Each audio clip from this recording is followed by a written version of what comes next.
In a small town, Mike Thompson owned a modest auto repair shop. Despite struggling to keep his own business afloat, he chose to fix Sarah Miller's old car for free when he learned she was a single mom working 2 jobs to support her sick daughter. What Mike did not know was that his simple act of kindness would trigger a chain of events that would change not just his life but the entire community. The real reason behind his generosity was connected to his own past, a story so touching it brought the whole town together in tears. Hi everyone, welcome to Mythos Weaver Tales. Today, I'm excited to share a new story with you. Mike Thompson wiped the sweat from his forehead as he looked at his auto shop's monthly bills. The numbers on the paper made his stomach sink. He was 3 months behind on rent for his small garage. The morning sun filtered through the dusty windows of Thompson's auto repair. Tools lay scattered across the worn concrete floor. A few cars waited for repairs, but Mike knew most customers couldn't afford to pay full price these days. His phone rang. It was his landlord again. Mike let it go to voicemail. He had only managed to make half the payment last month. Times were tough for everyone in Cedar Grove since the local factory closed. A rusty Honda Civic pulled into his lot, making concerning noises. The woman behind the wheel looked worried. She stepped out, holding her daughter's hand. The little girl wore a medical alert bracelet. "I heard a weird sound, then the car started shaking," the woman said. "I'm Sarah Miller, and this is my daughter, Emma. She has doctor appointments 3 times a week. I need this car running." Mike checked under the hood. The timing belt was shot, and the engine needed serious work. Sarah's face fell when he explained the repairs needed. She opened her purse, showing only a few crumpled bills. "I work at the diner and clean offices at night," Sarah said quietly. "Emma's medical bills. I can maybe pay you $50 a month. Please, I can't lose this job too." Mike saw the dark circles under her eyes. The little girl coughed, holding her mom's hand tighter. Something about them reminded him of his own past, a memory he kept buried deep. "Leave the car here," Mike said. "I'll take care of it. No charge." Sarah's eyes filled with tears. "I can't accept that. You have a business to run." "Everyone needs help sometimes," Mike replied. "I mean it. Come back tomorrow afternoon." As Sarah and Emma left, Mike's old friend Tom from the parts store watched from across the street. Tom had known Mike for 20 years since they were kids. He knew exactly why Mike helped Sarah but kept that story to himself for now. Mike worked late into the night on Sarah's Honda. His own bills lay forgotten on his desk. Some things were more important than money. He just never expected his act of kindness would soon come back to him in ways he could never imagine. Sarah returned the next afternoon to pick up her car.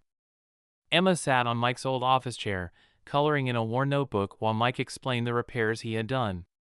The Honda now purred like new. Sarah ran her hand along the hood, tears forming in her eyes. "I don't know how to thank you. This means everything to us."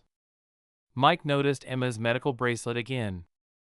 He remembered his own sister, Lisa, wearing one just like it 20 years ago. The memories flooded back as he watched Emma color. Tom walked into the shop carrying a box of parts. He saw Sarah and Emma, then looked at Mike with understanding in his eyes. He knew Mike had spent his own money on those parts. "Your car should run fine now," Mike said to Sarah. "Come back if you hear anything strange. No charge for that either." He handed Emma a cherry lollipop from his desk drawer. Later that evening, Tom stayed behind after delivering parts. "You did it because of Lisa, right? Sarah and Emma remind you of your mom and sister," Tom said. Mike nodded slowly. "Mom worked 3 jobs after Dad left. Lisa needed constant medical care. One mechanic helped us back then, refused to take money for fixing Mom's car. Your mom could keep her job because of him," Tom said. "Lisa got to all her treatments on time." Mike turned away, pretending to organize his tools. "Lisa didn't make it, but that mechanic gave us 2 more years with her. He made those years possible." Word spread through the diner where Sarah worked.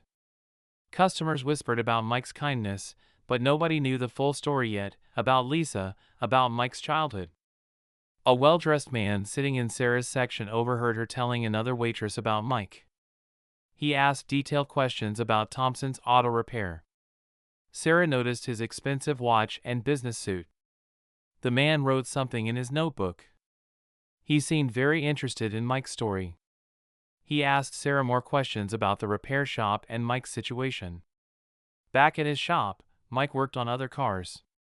His landlord left another voicemail about the overdue rent. Mike looked at his empty bank account, but he didn't regret helping Sarah. That evening, an expensive black car pulled up outside his shop. The well-dressed man from the diner stepped out. He stood looking at the worn building, making notes in his small leather notebook. The well-dressed man introduced himself as David Chin, a successful businessman who had grown up in Cedar Grove.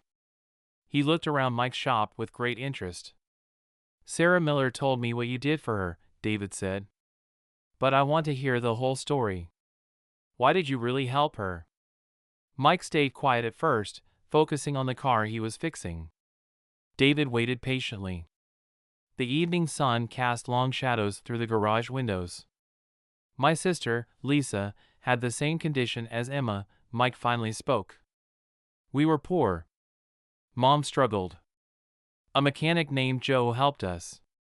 Kept our car running for free." David pulled up a chair. "Tell me more about Lisa." His voice was gentle, understanding.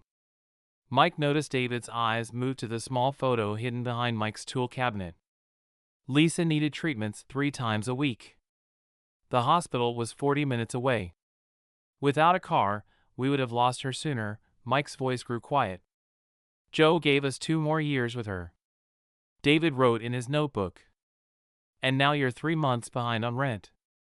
Your landlord called me this morning." "I own several buildings in town," David said. Mike's hands stopped working on the car. His shoulders tensed. "I can't pay right now, but please give me more time." "The local newspaper editor is my friend," David continued. "Would you share your story about Lisa? About why you help people like Sarah?" Mike shook his head. "I don't want attention. I just do what's right, like Joe did for us." That evening, Sarah brought dinner to Mike's shop, and Emma drew him a picture. Other customers started dropping by, sharing their own stories of times Mike had helped them.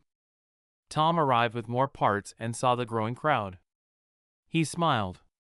"Remember when you fixed Mrs. Anderson's car last winter? She brought you soup for a month." More people came, each with a story about Mike's kindness.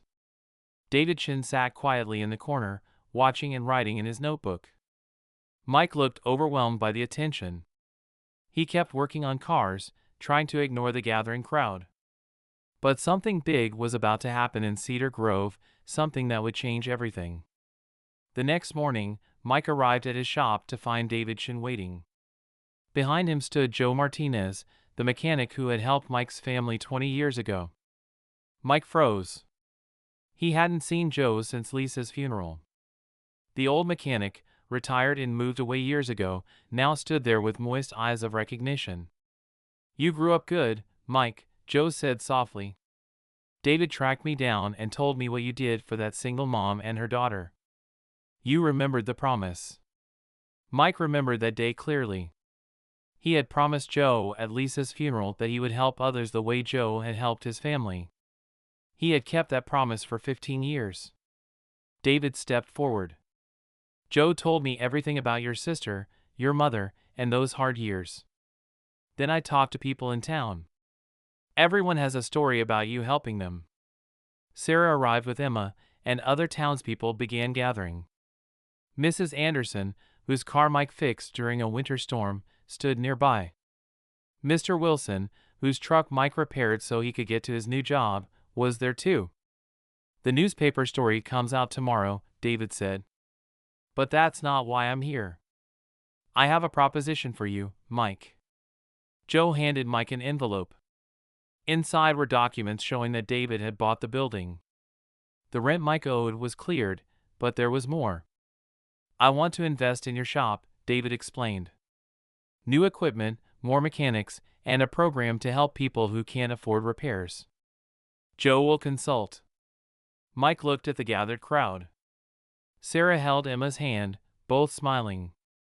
Tom stood nearby, grinning. The whole town seemed to be there. Your sister would be proud, Joe said quietly. You kept your promise, Mike. Now let us help you help more people. David pointed to the building next door. We'll expand there, create a training program for young mechanics, and help more families like Sarah's. Mike saw his mother in the crowd, tears streaming down her face. She had driven 3 hours after David called her. She held the last photo taken of Lisa. The town gathered closer, each person touched by Mike's kindness over the years. Now, they understood why he had helped them all. The next few weeks transformed Thompson's auto repair. David's investment brought new lifts, modern diagnostic equipment, and 3 more mechanics. The shop expanded into the building next door. Mike created a payment program for families who couldn't afford repairs. Joe came out of retirement to help train young mechanics. Together, they taught not just about fixing cars but about helping people. Sarah started managing the office. Her organizational skills helped the shop run smoothly. Emma's health improved with regular treatments, and she spent afternoons doing homework in the newly renovated waiting room. Remember when you could barely afford parts? Tom said one day, delivering a large order. Now look at this place, all because you helped people when you were struggling yourself. Mike's mother volunteered at the shop on weekends. She kept Lisa's photo on the new front desk. This is why we help people, she would tell customers, sharing their story. The newspaper article touched hearts across 3 counties. People drove hours to bring their cars to Mike. They all left with their vehicles fixed and their faith in humanity restored. David established a foundation in Lisa's name to help other repair shops create similar programs. The idea spread to neighboring towns, and more mechanics joined the movement. Your sister wanted to be a doctor, Mike's mother said one quiet evening. She wanted to help people. Through you, she still does. The old building transformed into a community center. Single parents received free car repairs. Young people learned valuable trade skills. Nobody was turned away for lack of money. 1 year later, the whole town gathered to celebrate. Mike unveiled a small plaque dedicated to Lisa and Joe. It read, "A single act of kindness can change countless lives." Sarah and Emma stood with Mike as he cut the ribbon. David watched from the crowd, smiling. His investment had created something more valuable than money. The real reason I helped Sarah that day, Mike told the gathered crowd, was because someone helped us once. One person's kindness changed everything. The story of Thompson's auto repair became a symbol of hope. It showed how one person's compassion could transform an entire community, all because a struggling mechanic chose kindness over profit. Love this story? Tap that like button and subscribe to Mythos Weaver for more. Let us know how this story made you feel with a single word in the comments.